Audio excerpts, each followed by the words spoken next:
WTA connects learners with real-world skills and industry certifications. From students to seasoned leaders, corporate executives to community activists, from the boardroom to the classroom, front desk to the construction site, we travel the country having real conversations to gain perspectives and insights on what it takes to thrive.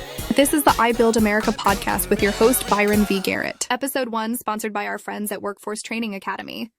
Greetings, I'm Byron Garrett, and welcome back to another great episode of the I Build America podcast. Our discussion this week takes us to the nation's capital, Washington, D.C., where we're sitting down with our guest.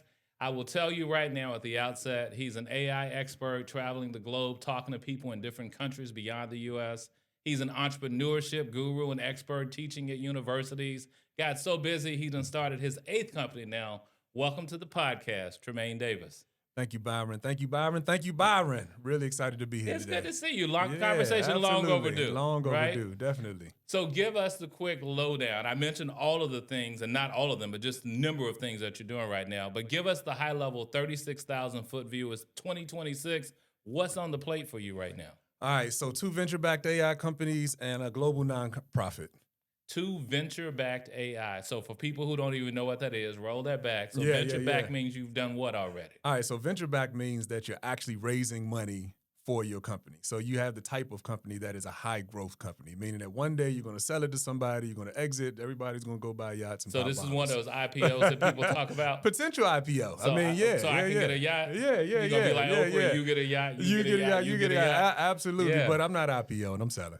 No? Okay. You don't want to go public. So nah, you would keep it, anymore. Stay private, and then sell it to probably and like then a hedge sell it. fund? Yeah, I mean, this is the era of private equity. They're Mm-hmm. they're rolling up everything. So, I mean, really aren't a lot of companies that are going public anymore. I mean, the market is, the public markets have shrunk like tremendously over the last 100 years. But, if you build something these days, somebody's going to buy it. I mean, they're trying to get the value. These trillion-dollar companies, rather than build it themselves. Trillion-dollar companies. It's with insane. A T. A trillion-dollar company, multiple trillion-dollar That's companies, right. Well, and the other piece of what you were saying as well is a global nonprofit. You want to talk a little bit about that as well? So the global... on one end, I hear you talking about making money, but on the other end, typically when you talk about nonprofit, you're talking about doing good. Yeah. So, I had an epiphany probably 10-ish years ago, just kind of, 15, 16, 17 years into my entrepreneurship journey. And what I discovered is that if you actually can solve a social or societal need with a business model, now it becomes sustainable. And once I got that little epiphany, I said, well, wait a minute, I've been building business models my whole career. Mm-hmm. So now I just took my whole entrepreneurship experience and started pointing to that community. So now there's always a community lens in everything that I do. But is there this idea that you're building stuff just for the sake of building, or like, tell me how successful? Because people say everybody say they got their own little business, and I hate when people say little anything, right? Because if it's my idea, to me it's big. But people say that. Yeah. Give people some context, because this is startup number 8. Not 1, not 2, not 3, but number 8. Yeah. So I am a serial entrepreneur. I got the bug early, so I started my first tech company 2000, so 26 years ago. Okay. And I dropped out of college with a full basketball scholarship to start my first tech company. So I was like all in. Wow. And so, yeah. It's not like so you walked off the court, hung it up to start a tech company. And back then it wasn't like entrepreneurship was not a sexy term. That's right. I mean? Especially not for people that look like me. 100%. Yeah. It was not sexy. Entrepreneurship. It was just, entrepreneurship wasn't really a terminology. It was just a business thing, that you were doing. This type of thought process was generally housed in the business school of these universities and things like that, which I had no access to. I'm just there to play basketball, but I had this burning idea. So we were working on streaming video 5 years before YouTube. That was my first tech company. Yep. Okay. Working on streaming And how video. did it do? How did the company fare? So we raised money and we ended up falling flat on our faces. Wow. So every single story is not a success story. No, not at all. Not at all. It's about falling and getting back up, because, everybody goes through 4 years of school, then you go to 2 years to get a MBA. Right. In that 3 years of me raising money, starting that business, I got an MBA. On the streets, School of the Hard Knocks, So, I mean, after raising money, going through the process of building a business, building out your value proposition, going to knock on doors, doing sales, and it's no social media, no cell phones. So sales was like going and knocking on doors back then. So it was like the traditional hardcore, beating the pavement. white pages. What are those? Yellow pages. Not back to the phone book. Yeah, man. I mean, like we really had to get out there and hustle. And, I remember back in those days, we would have our Monday meetings, with my team and everything. And they would say, literally, we're trying to do something that's impossible. So if you remember back then, we're just coming off of dial-up internet. So broadband is just starting to happen, all of the things. And so we're trying to stream things on the internet in that environment. They're just like, how are we going to stream video? And now look at where society and technology is. It was insane what we were trying to accomplish back then. Not even just the streaming. The other thing my tech guys will always say is that it's not even just that. Storage was it. AWS, that didn't exist back then. Right. You could buy a whole computer and it would still come in MBs. Like gigs wasn't even like a thing back then. It was terabyte. It was like, good luck. So they were like, how are you going to store all of this stuff? So we had a real data, like a closet in my apartment that we were like stringing together like a data closet. It was a real closet. It was hot in there too. It had fans blowing on it. So yeah, that's how I started, man. I want to unpack something that you said, because oftentimes people see the height, the fame, the success. Sure. And you mentioned something that I think is so critical that I tell entrepreneurs and folks in general. Failure is not fatal. Right? It just means you need to start over again. What do you learn from that lesson? And how do you move forward? Absolutely. So you think 8 startups in, you've learned from each of those experiences and continue to refine your skill set and knowledge base. Absolutely. One thing that I say all the time to people is that if you want to be successful, and again, this is not just for the entrepreneur. That's right. This is for anybody that wants to achieve any level of success in their lives. You have to change your relationship with failure. Full stop. Ooh. You have to change your relationship with failure. You have to change your relationship with failure. Failure is not a thing. It is an opportunity to learn and pivot. Better that you fail fast, because now know that that's not the direction that you need to go, and that you can iterate, you can change, you can grow, you can do different things. Right. But that experience that you take with you into the next thing is invaluable. I use this illustration years ago. My mentee Tev and I were talking, and we talked about this phrase: doubt kills more dreams than failure ever will. Because people are so associated and comfortable with failure more so than they are with success. But I tell people, how do you know that you know how to ride a bike? Do you know how to ride the bike because you fell off or because you got back on? And I know people to this day who went swimming. They didn't have a good experience, never got back in the pool, never took another stroke, and still don't know how to swim. I know people that don't know how to ride a bike. It's crazy to say as an adult that you may not know how to ride a bike, but it takes one negative experience like that will change your perspective for life, good or bad. And so for you, that notion of how do you build on those series of successes to help you move forward and leverage that for greater outcomes. That's amazing. I mean, for me, it's funny because my first company, my first go at it, was not successful. Right. And I think that probably could have been the best thing that happened for me. But I heard you say the first one wasn't successful. So, I'm nosy about the other 6 or 7 in the process. Yeah. So, my next one, actually, we did pretty good. Okay. So I ended up, I'm 21, 22 at the time, because I started at 18, and the first company, and I'm still in the best shape of my life. So I went and back to the college that I said, hey guys, I dropped out. I wanted to start a company. Could I come back and get my scholarship? They said, we'll reinstate you with the NCAA. You can get your scholarship. This is like June, July, something like that. September, come back to school. We'll give you a scholarship. So I'm like, I'm going to go back and play ball, get my scholarship, get my degree. In the summertime, to get in shape for the fall, I'm playing in every pro-am league, every league I can find, get my hands on so I can get in shape. Just so happened, I'm playing in the Pro-Am League, and I had just one of those, the basketball rim is like the size of an ocean. I couldn't miss. And I scored I literally that game, I probably scored almost 50 points. Oh, my goodness. Yeah. Just so happened, just happenstance. There's a guy in the audience, comes up to me after the game and goes, what are you doing now? And I'm just kind of like, well, I'm going to go back to school in the fall, started a company, da-da-da-da-da. Do you have a passport? This is the question after that. Next thing you know, I'm playing pro ball in South Korea. Really? Yep. So I played overseas. I played a little stint overseas in Seoul, South Korea. And I tell people it's exciting, but I tell people I was over there just long enough to realize I wasn't good enough to go to the NBA. That's right.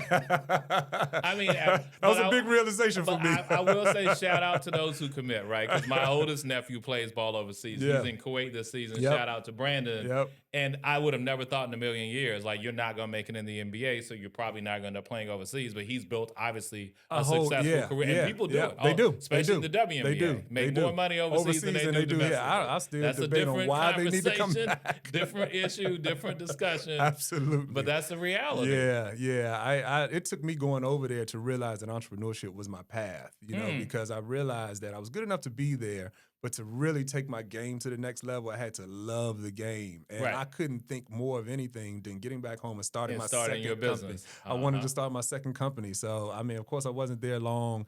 And I got back stateside, moved to Atlanta, and started an investment consulting company. That was my second company. So I want to pivot for a second, because every business conversation I'm in right now, and it doesn't matter whether it's nonprofit, government, corporate, Sure. every discussion somehow centers around AI. Okay. So first of all, kudos for being a trailblazer in the space. Yep. But if you were to give somebody the big high-level overview, what would you tell them that they need to know, or those folks who are probably scared of embracing technology? Like, what does that actually mean? And it's not just the app you see on a social media platform, but it's an entire future direction of the country or the world, really. Yeah, so there are a few schools of thoughts when it comes to AI. I am personally an optimist. I'm one of those people that doesn't believe that, the robots are going to kill us type of thing. I kind of am more on the side of net is going to be positive for humanity. Love that. Now, what I do think that is for it to give us the outcome that we're looking for, I do think that there needs to be more equity, more access. And so that's kind of where I told you about our global AI for All initiative that we just launched with our nonprofit. The whole idea is that we make AI accessible for everybody on the planet. That's what we want to do. Love it. Because I think that AI needs to be built by everybody, needs to be accessed by everybody, and I think it can help, in a general sense, lift all communities.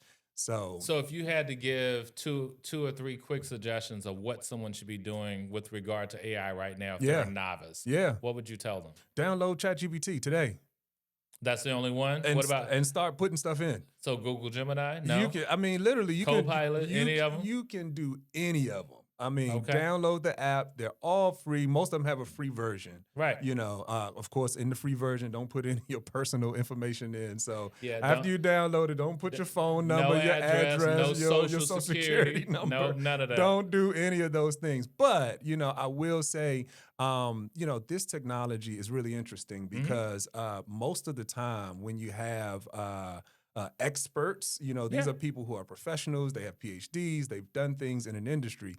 AI is really interesting because the people who are like backyard tinkerers, aficionados, people that just are really basement users of it, those are actually the experts in AI. Tech savvy, but not media friendly, I well, would say. no. What I mean is that the experts in AI today are literally people that just downloaded ChatGPT 3 years earlier than everybody else and started using it. But you don't typically see and hear of those folks. Exactly. That's what I mean when I say they're not necessarily media. They're not seeking that because they're like, I'm too busy building another multi-million-dollar company that you don't even know about. That you don't even. And so this is where I'm saying this is the opportunity. Anybody can download the app and just start playing around with it. I tell people all the time. I teach a class, a basic AI literacy class at Georgetown University. And, the last day of the class, I said, guys, we've been in this class for 9 weeks now. And I said, after this class, I want you guys to put something in ChatGPT or one of the GPTs every single day. And I said, in 6 months, you guys will be experts. And they were kind of like, really? I'm just like, this technology is made for users. Yeah. You have to use it. There is no playbook. There's no PhD in AI. Like, forget all of that. So long gone are the days of telling a high school student or a middle school student, get off your device, go outside and play. Stop playing with that. It's going to ruin your brain cells. That's over Because if you use it properly, it's getting smarter as you're asking and prompting it for additional information. 100%. It is a game changer. It is That's an a game changer. And here's the thing is that it's making us much more efficient as human beings. It's augmenting who we are as human beings. It's giving us access to places, things, people, resources that we just didn't have access to. It's making the world smaller. And so if you are in a younger generation looking to, what am I going to do? Right. Like, it's going to include some sort of AI literacy. It's going to include that. So I've got to ask, yes, you need to be technologically literate to put in prompts and interpret what comes back. The big conversation people also have right now is that it's going to displace a whole host of employees. Yeah, workers. you Do know, you find that to be true? I mean, so yes, I mean, there's no doubt about the fact that this technology is going to, Or do you think it creates new paths? Like we thought with the a hundred advent of percent. technology in general, a computer that, oh my God, it's going to fire all these folks. It did displace those roles, but it created roles that It we created didn't. new Who ones. knew that you would Who need a even knew? cybersecurity analyst? Absolutely, That didn't absolutely, exist. Fastest growing absolutely. career right Yep, now. yep. Right? Prompt injectors. You know what I mean? Like what? these are these are careers. A prompt injector. Yes, That's these a are job. that's a job. These are actual careers that have come out in the last 3 years that are paying six figures. 6 figures to be a prompt injector. And so here's the thing is that, you know, it's not even just so, it creates so much opportunity because, you know, right now, what do you need in order to operate AI at a national global level? You need energy. Guess what the United States is short on? Electricians. So it's That's not right. just a tech thing. You could go out right now and get an apprenticeship as an electrician. And 1 year You're gonna be after in your high demand. apprenticeship, Yep. you're making $160,000. Wow. He didn't say with a degree. That's not what he said. High school diploma and 1 year out of apprenticeship, $160K. Yeah, a couple certifications. Because there aren't enough electricians to build the data centers and all of the things that we're going to need from power side power to the world. power Yeah. the AI. You know what I'm saying? So it's creating much more than it's displacing. That's why I said I'm a net positive for I love that. humanity. Net you positive. You know, when it comes, I'm an optimist. So, you know, I think there are some gaps, of course, some things that we need to be thinking about. But at the end of the day, you know, I think that this is creating, millionaires are being made, billionaires are being made. In a matter of weeks, and I mean, as opposed you to know, years. I mean, we've got multiple AI initiatives that we're doing and evaluations that we're looking at for our perspectives and, you know, are insane. I love you said you said our. Yeah. Us, Okay. the things that we're working on. You know, Cool. Y'all heard it right here. Just want to make sure we got that on record. Now, Byron is a longtime supporter. Y'all got to know that. Yeah. So I'm curious as we get ready to wind down in our time. So as we think about it in the nonprofit space, because you know I spent most of my career in that particular sector. Sure. Huge passion around helping young people get on the right pathway for success. Yep. What do you tell a young person in this day and age? Like, what do you tell that 16? And you know, you got daughters in the household that are at that age. Yeah. What do you tell the person right now that doesn't have a you or me sitting in the household? Yeah, use ChatGPT, use AI every single day. That's it. Use it every day. I mean, you need to download the app and literally put something in there, prompted to do something every single day. Something different. And refine the prompts, right? That's it. So, you know, I mean, quick tutorial on AI. Prompting is the whole game. You know what I mean? You don't have to know the history of AI, where it came from, who invented it. You don't have to know any of that stuff. Only thing you need to know is how to prompt the AI. And how to ask the right question. That's what prompting is. Yeah. You know, it's asking it the right questions to give you the results that you want to get from it. That's right. That is the whole ball game. When it comes to the class I taught at Georgetown was 9 weeks of prompting. And you've taught, let's see, Prince George's Community College. You've done courses for Howard. You've done courses at Georgetown. You've spoken around the world. You've hosted stuff in partnership with the White House. So I say all that to say you're not just hearing this from somebody who thinks it's a good idea. 8-time startup veteran, right? True serial entrepreneur. And he didn't do like I did where he had a lemonade stand or two and said, I have a cereal business, right? But I mean, legitimate business. And so I offer that because, you know, on the internet, we hear from people all the time who claim expertise until you start trying to do some fact finding and you realize there's no there. Well, you know, the thing about expertise is that it's hard won and hard fought. You know, I mean, listen, Say that. It's a lot of failures that have come along with the success. Yeah. But I wouldn't change any of it. You know, I don't think I'm here today without any of the failures, any of the things that have pulled me down, any of the haters, any of the backbiters. Right. all of the things have built me to Thankful be the for person. all of them. Thankful for Every all of single it. one. You know, every single one of them. So, you know, what we're able to accomplish today at record top speed is literally a culmination of 25, 26 years of work in this space, you know. So when I say, hey, I was on the phone early this morning with Africa, then I was on the phone with University of Portland, then right after that, we had a call with 5 universities in Florida, then after that, you know, this is how my day looked today. You know what I mean?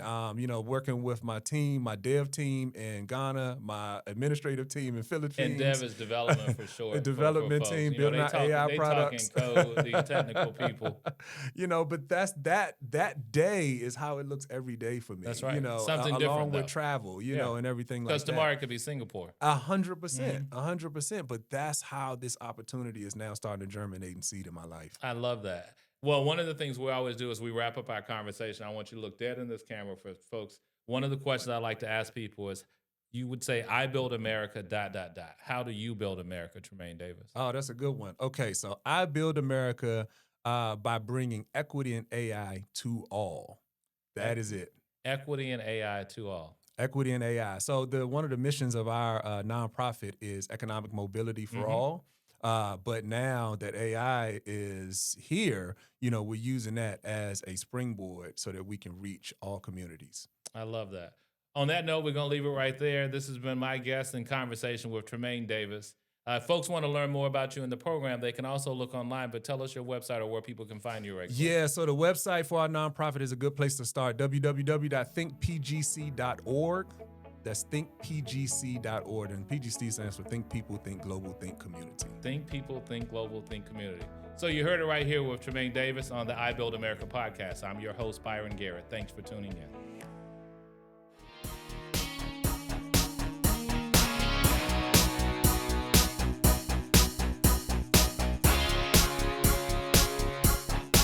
I Build America. A big thank you to our sponsor, Workforce Training Academy, for making this episode possible.